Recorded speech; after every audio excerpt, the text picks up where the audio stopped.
Ads లేకుండా latest episodes చూడండి. అరగంట నుంచి ఇక్కడే వెయిట్ చేస్తున్నాం. ఒక్క ఆటో కూడా రావడం లేదు. ఆటో పైన ఎవరో కొట్టారంట బాబు. ఆటో వాళ్ళందరూ స్ట్రైక్ చేస్తున్నారు. ఆటోలు రావు ఈరోజు. అంటే ఇప్పుడు ఎలా?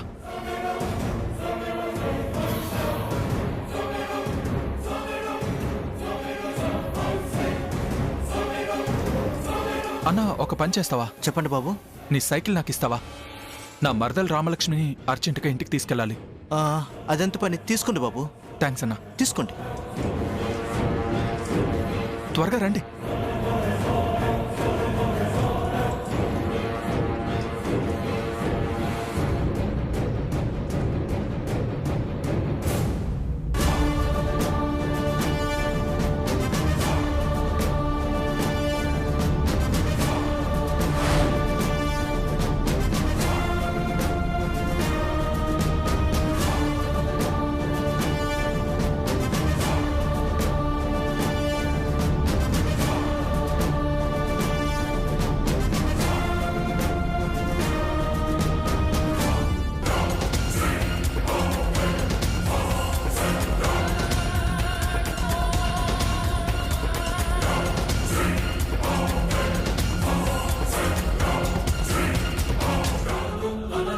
సర్లేండి, అమ్మాయి రావడానికి టైం పట్టేటట్టుంది. అవతల నాకు చాలా పనులున్నాయి, నేను వెళ్ళాలి.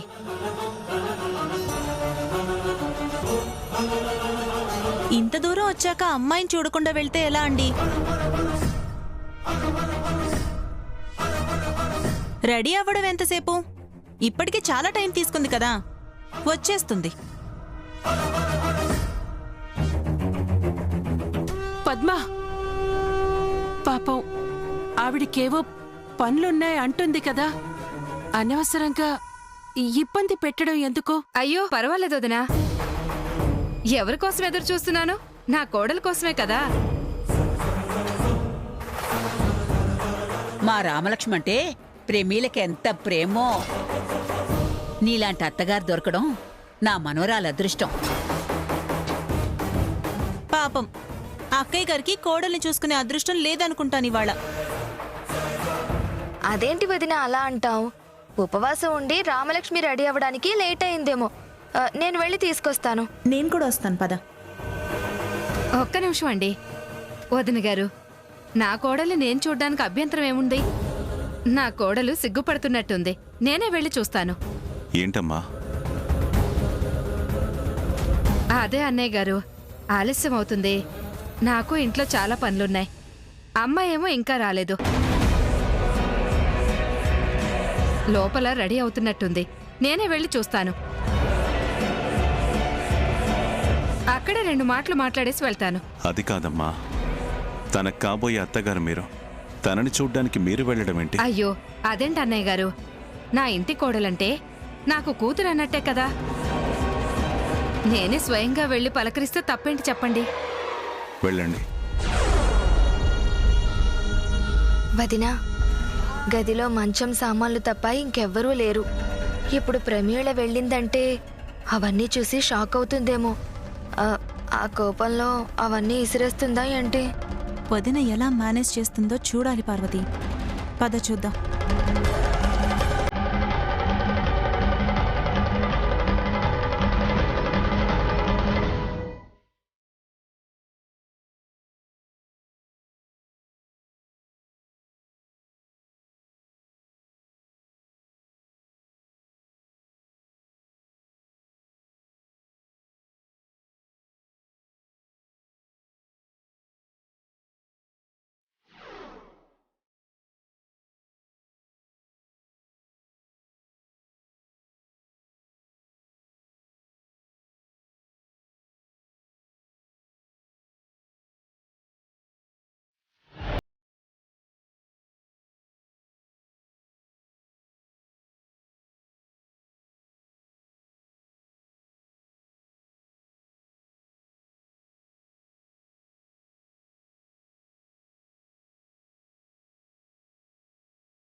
రామలక్ష్మి,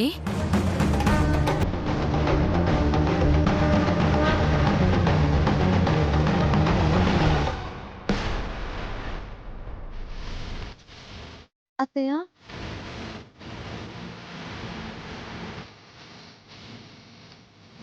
నిన్ను చూద్దామనే వచ్చానమ్మా. సారీ అత్తయ్య గారు, లేట్ అయింది. అయ్యయ్యో, సారీ ఎందుకమ్మా?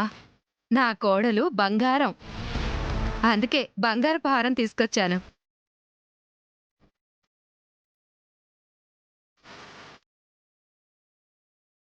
బిట్టు, ఇది పట్టుకోమ్మా.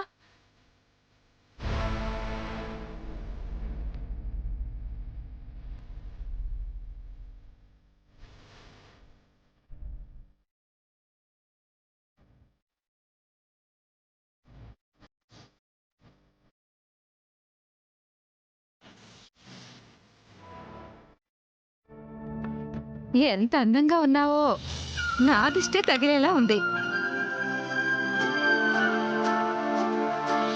నిన్ను చూడాలనుకున్నాను, చూశాను. నా చేత్తో బంగారు హారం వెయ్యాలనుకున్నాను, వేశాను. చాలా సంతోషంగా ఉందమ్మా. వెళ్ళొస్తానమ్మా. ఆ! ఏమైంది? ఏది చూడండి. ఆ! ఈ గాయం ఏంటమ్మా?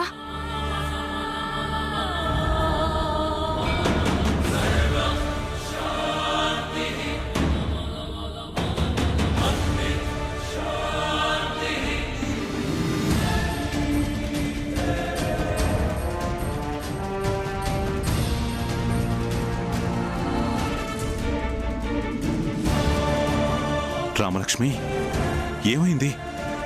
చేతికి గాయమేంటమ్మా?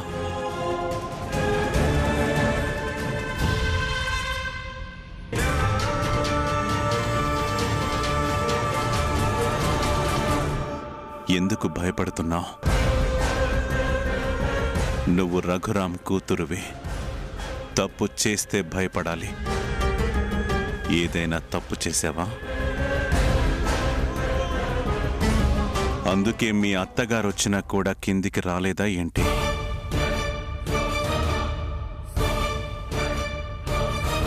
అది నాన్నగారు, ఏం జరిగిందంటే రామలక్ష్మి.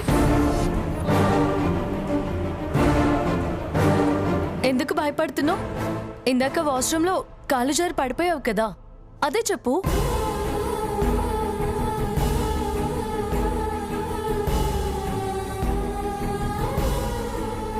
చెప్పక్క, అదే చెప్పు. నువ్వు పక్కనే ఉన్నావు కదా, ఆ మాత్రం చూసుకోలేవా?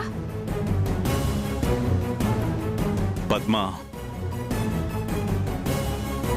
వెళ్ళి ఆయింట్మెంట్ తీసుకురా.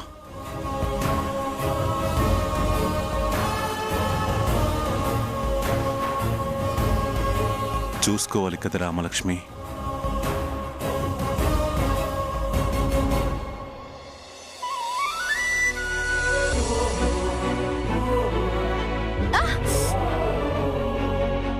ఏంటిది రామలక్ష్మి? నువ్వేం చిన్నపిల్లవి కాదు. ఏ పని చేసినా జాగ్రత్తగా చెయ్యాలి. మనిషి జారి పడితే గాయం మాత్రమే అవుతుంది. అదే జీవితంలో జారి పడితే జీవితమే నాశనం అవుతుంది.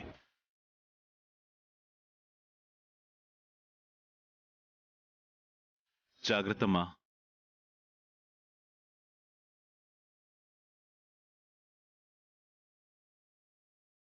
అయ్యయ్యో భగవంతుడా, పూజలో ఏ భంగం కలిగిందో ఏంటో, నా కోడలి చేతికి గాయం అయింది. పద్మ, నా కోడల్ని జాగ్రత్తగా చూసుకో. నేను జాగ్రత్తగానే చూసుకుంటున్నానండి, కానీ కొన్ని దరిద్రపు చూపులే దీని మీద పడుతూనే ఉన్నాయి. సర్లేమ్మా రామలక్ష్మి, నేను వెళ్ళొస్తాను. జాగ్రత్త.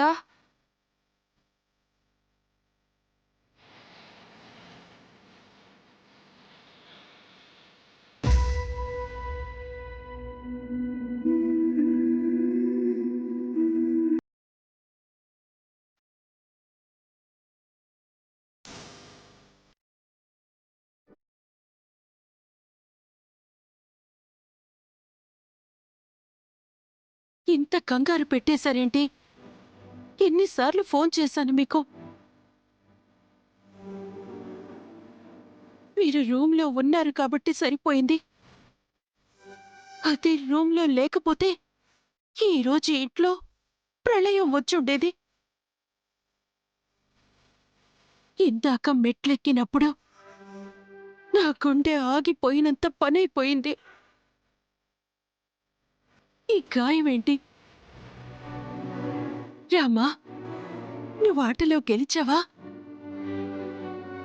సీట్ వస్తుంది కదా?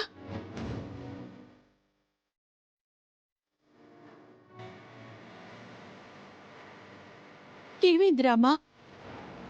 రామా, ఏమైంది? ఆద్య, సీట్ వస్తుంది కదా? ఆద్య, మాట్లాడు. సీనయ్య, నువ్వైనా చెప్పు సీనయ్య, వస్తుంది కదా సీటు?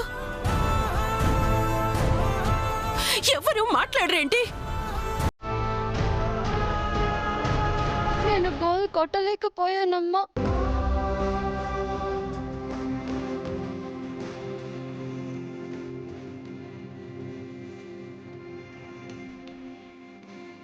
నీరసంతో పడిపోయాను.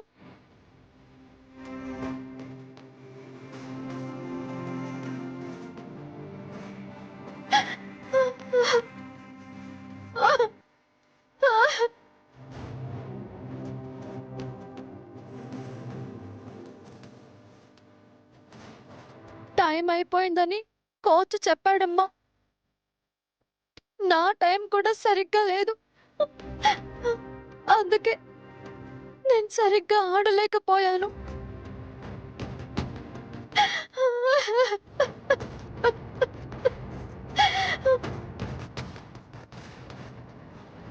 ఇక నాకు ఆ కాలేజ్లో సీటు రాదమ్మా. నా కోరిక ఎప్పటికీ తీరదు.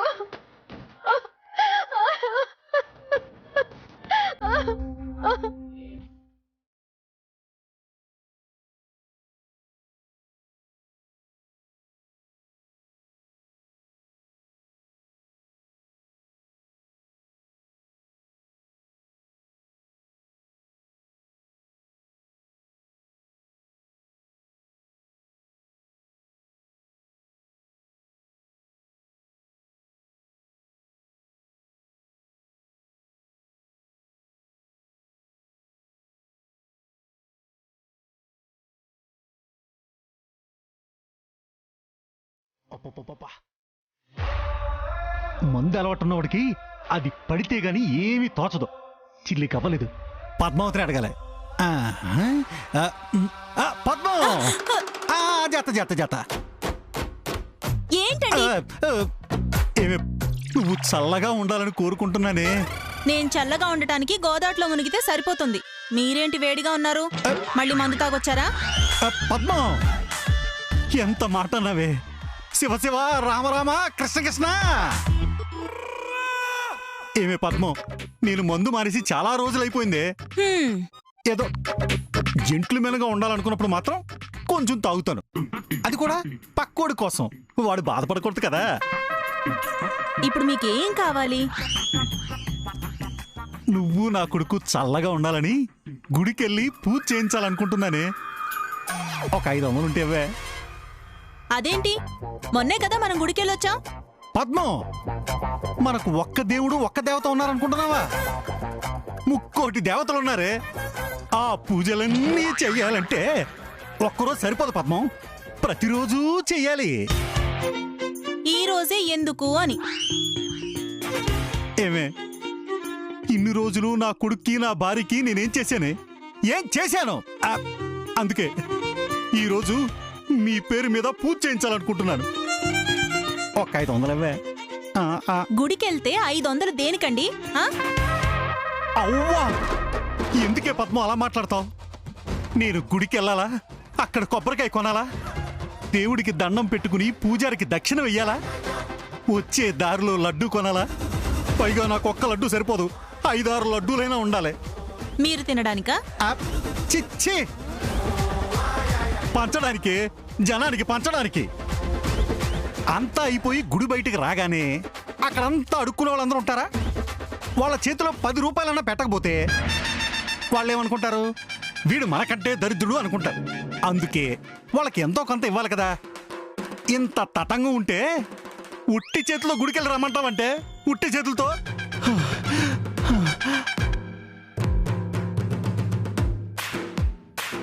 ఇవ్వాల్సిన కళ్ళు అలా చూస్తున్నాయేంటి పద్మం? నా మీద నీకు నమ్మకం లేదా?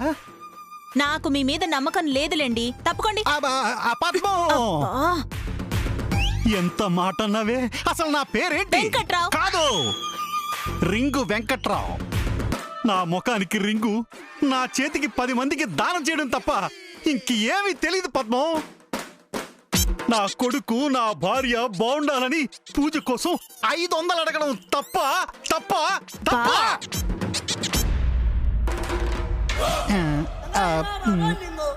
పద్మం, నువ్వు మాటి మాటికి అలా చూడమాకే. చూడండి, కాసేపు ఆగితే మన ఇంట్లోనే పూజ జరుగుతుంది. అక్కడ పూజలో కూర్చోండి, ప్రసాదం అయ్యాక కూర్చుని కడుపు నిండా తినండి. మిగిలింది మీ 10 మందికి పంచదురుగాని. అబ్బా, ఏంటి? ఏమే, పెళ్ళైన కొత్తలో నా మాట వింటానని మాట ఇచ్చావు, ఇప్పుడేమో కాదంటున్నావు. చూడు, నేను అలిగాను, బొంగమూతి పెట్టాను. అదే పెళ్ళైన కొత్తలో మీరు కూడా నా మాట కాదనేవారు కాదు కదా. ఇప్పుడు తాగుడు మొదలు పెట్టారు కదా. అది కాదు పద్మం, 500 ఇక్కడ ఎక్కడో దాచే ఉంటావు. పద్మం, పద్మం. తడిసిన సవరాన్ని ఆరపెట్టాలన్న జ్ఞానం కూడా లేదు పిల్లలకి. ఛీ!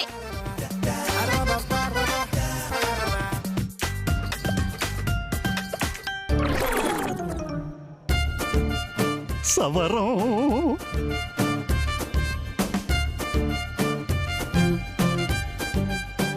ఆహా, అత్త, నువ్వు మామూలు అత్తవే కాదత్త, నా పాలిట బంగారు తొత్తవే.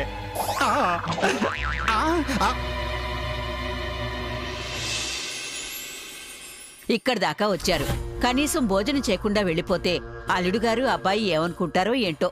పర్వాలేదమ్మా, నేను ఇంటికెళ్ళి తింటాను. లేదమ్మా, భోజనం చేసే వెళ్ళండి. మా ఇంటికొచ్చిన వాళ్ళు ఎవరైనా ఖచ్చితంగా భోజనం చేసే వెళ్తారు.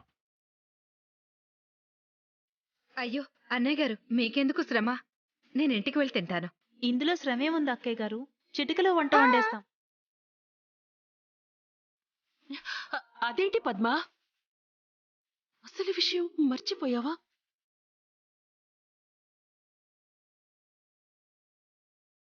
పూజ అయిపోయే వరకు భోజనం చేయకూడదు కదా.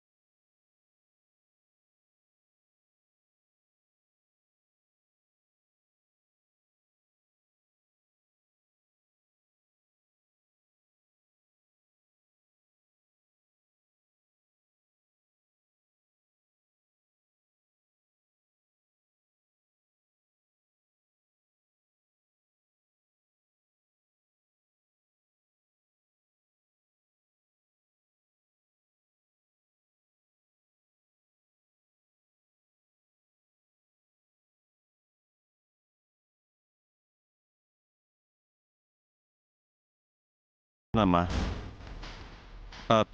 అయినా నేను రావడం బాగుంటుందా? అది కాదురా, మావయ్య వాళ్ళు పిలిచారు కదా, రావాలి. మావయ్య గారు పిలిచారా? అవును. రామలక్ష్మి ఉందా అమ్మా? ఉందిరా, నీకోసమే. తను పచ్చి మంచినీళ్లు కూడా ముట్టకుండా పూజ చేస్తూ ఉంది.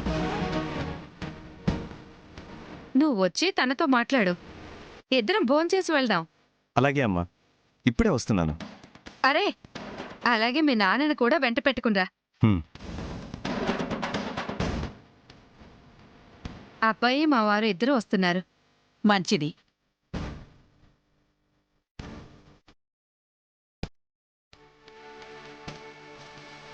పిన్ని, చారు, బాగున్నావా పిన్ని? బాగున్నాను. అమ్మా నాన్న ఎలా ఉన్నారు? ప్రయాణం బాగా జరిగిందా? బాగా జరిగింది పిన్ని. అదిగో పెద్దవాళ్ళ ఆశీర్వాదం తీసుకో. పెళ్లి బ్రహ్మాండంగా నన్ను జరుగుతుంది. ఆశీర్వదించండి బామ్మ. చల్లగా ఉండమ్మా.